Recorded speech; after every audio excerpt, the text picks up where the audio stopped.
강력한 톱다운 방식의 성과 관리 시스템을 도입해야 합니다. 새로운 팀장님의 그 한마디에 머리가 띵해지는 걸 느꼈어요. 우리 회사가 가장 경계하던 바로 그 방식이었거든요. 불과 몇 시간 전만 해도 우리 사무실은 활기 그 자체였어요. 자유롭게 의견을 나누고 서로의 아이디어에 웃음꽃을 피우던 곳이었죠. 그게 바로 우리 회사의 정체성이자 가장 큰 장점이었어요.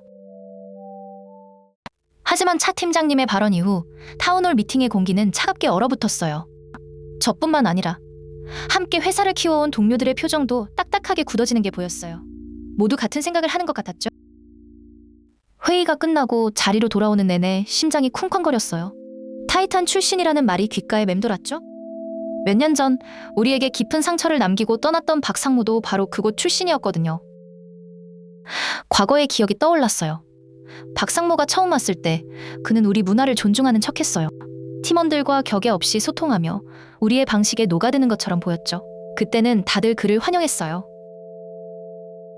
하지만 그의 본색이 드러나는 데는 오랜 시간이 걸리지 않았어요. 회의 시간마다 실적 그래프를 띄워놓고 팀원들을 압박하기 시작했죠. 사무실의 웃음소리는 점점 날선 고성과 한숨으로 바뀌어갔어요. 결국 자신의 성과를 위해 무리한 프로젝트가 강행됐어요. 모두가 불가능하다고 했지만 그의 고집을 꺾을 순 없었죠.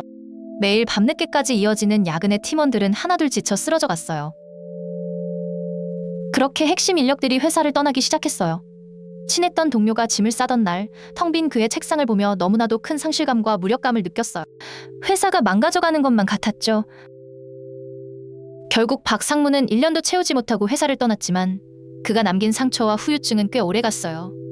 한번 몸에 밴 권위적인 사고방식은 쉽게 변하지 않는다는 걸 모두가 뼈저리게 느꼈죠. 다시 현재, 저는 탕비실에서 물을 마시며 생각에 잠겼어요. 차 팀장님에게서 자꾸만 박상무의 그림자가 어른거렸어요. 이번에도 똑같은 일이 반복되면 어떡하지? 하는 불안감이 엄습했죠. 그날 저녁, 친한 동기에게 조심스럽게 메시지를 보냈어요. 저만 이렇게 불안한 건지 확인하고 싶었거든요. 동기 역시 저와 같은 마음이라는 걸 확인하자 불안감은 더욱 커져만 갔어요. 물론 팀장 한 명이 회사의 방향을 마음대로 바꿀 순 없겠죠. 하지만 중요한 프로젝트를 이끄는 리더의 가치관은 생각보다 큰 영향력을 가져요. 팀의 분위기를 완전히 바꿔버릴 수 있으니까요. 차 팀장님의 방식이 도입된다면 우리 팀은 장기적인 비전보다 단기 실적에만 매달리게 될 거예요. 숫자를 위한 보고서와 의미 없는 회의들이 계속되고 결국 모두가 지쳐버릴 게 뻔했어요.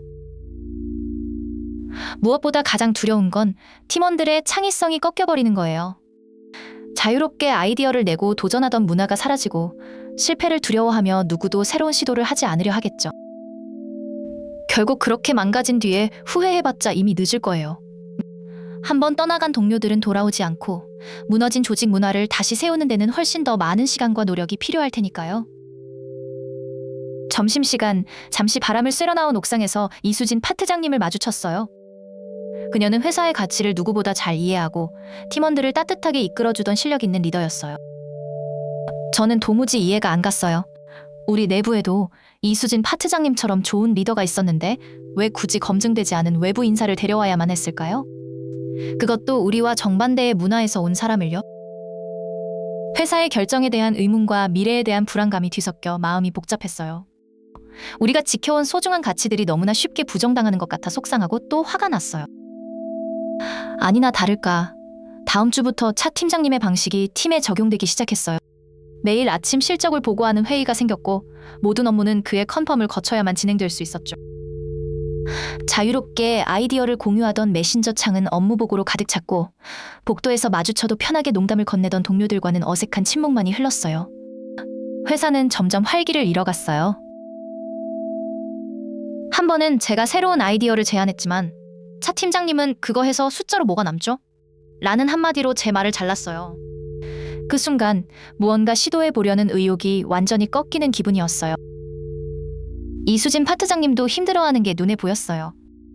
팀원들을 보호하려 애쓰셨지만 상명하복을 강조하는 팀장님 아래서 그녀가 할 수 있는 일은 많지 않았죠. 그녀의 얼굴에도 그늘이 드리워졌어요. 퇴근길 지하철, 창문에 비친 제 얼굴이 너무나 낯설었어요. 웃음을 잃고 무기력함에 빠진 모습이었죠. 이 회사를 계속 다녀야 하나? 라는 생각이 머릿속을 떠나지 않았어요. 이력서 사이트를 둘러보는 날이 늘어갔어요. 박상무 때 회사를 떠났던 동료들의 마음을 이제야 온전히 이해할 수 있었죠. 좋은 회사를 만드는 것보다 망가뜨리는 게 훨씬 쉽다는 사실이 서글펐어요. 과거 우리가 함께 웃으며 일했던 즐거운 순간들이 필름처럼 스쳐 지나갔어요. 열정으로 가득했던 그때의 우리와 생기를 잃고 숫자만 바라보는 지금의 우리가 너무나도 비교되었어요. 결국 중요한 건 사람이 아닐까요? 사람을 키우고 그들의 창의성을 존중하는 문화가 결국 회사를 성장시키는 동력이라고 믿었어요. 왜 회사에서는 이 당연한 사실을 자꾸 잊어버리는 걸까요? 부디 제 걱정이 단순한 기우이길 바랄 뿐이에요. 하지만 과거의 상처가 되풀이될 거라는 불안감은 쉽게 사라지지 않네요. 여러분이라면 이런 상황에서 어떤 선택을 하시겠어요? 여러분이라면 어떻게 하셨을까요? 댓글로 알려주세요.